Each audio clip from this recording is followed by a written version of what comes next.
జీవితంలో కష్టపడకపోతే ఏ సుఖం విలువ తెలియదు మనకి. మేము రాత్రంతా కంపార్ట్మెంట్‌లో వెయిట్ చేసి టికెట్‌లు టోకన్‌లు తెచ్చుకున్నాం. తెచ్చుకున్న తర్వాత కాళ్ళంతా అసలు సచ్చుబడిపోయింది. నిద్రలేక జాగారం చేసేవారు. జాగారం చేసాం. శివరాత్రి రోజైతే జాగారం చేయలేదు కానీ రాత్రి వెంకటేశ్వర స్వామి దయ వల్ల జాగారం చేసాం. గోవింద అనే ఓపిక కూడా నిజం చెప్తున్నా. అందరూ గోవింద అన్నా కానీ ఓపిక కూడా లేదు. అంత నీరసించిపోయాననమాట. ఇంక నా పరిస్థితి ఎలా ఉంటుందని అనుకున్నాను.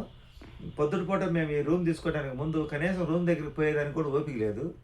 అసలు ఆ బ్యాగులు తీసుకురామంటే ఒకరికొకరు అందరం అలాగే ఏలబడిపోయాం. మేము అక్కడ దాంట్లో పెట్టిన బ్యాగులే తీసుకురంటారు. మా అబ్బాయి నా వల్ల కాదు నాన్న మీరు తెచ్చుకోండి అన్నాడు.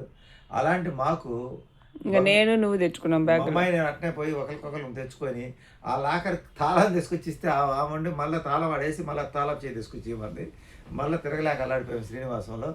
ఇంకా ఇంత కష్టపడి మేము వచ్చి రూమ్లోకి వచ్చి పనుకున్న తర్వాత 3 గంటల సేపు నిద్రపోయాం. ఆ కాళ్ళు నొప్పులు ఎట్టిపోయినాయో ఆ శ్రీనివాసుడి దయ వల్ల అన్నీ పోయి మళ్ళీ యథాప్రకారం ప్రశాంతంగా ఆనందంగా సంతోషంగా ఉండదు. ఎంత కష్టం కూడా మర్చిపోతాం. భగవంతుడు ఏంటంటే ముందు కష్టపెట్టేది మనకి, ఎందుకంటే కష్టం చేయకపోతే సుఖం విలువ తెలియదు కాబట్టి కష్టపెడతాడు. నిన్న రాత్రి నిద్ర లేకుండా జాగారం చేసినందుకు ఈరోజు ఏసీ రూమ్లో హాయిగా పనుకున్నాం. రూమ్ వీడియో పెడతానని చెప్తాను. రూమ్ వీడియో పెడతా చూడండి తర్వాత.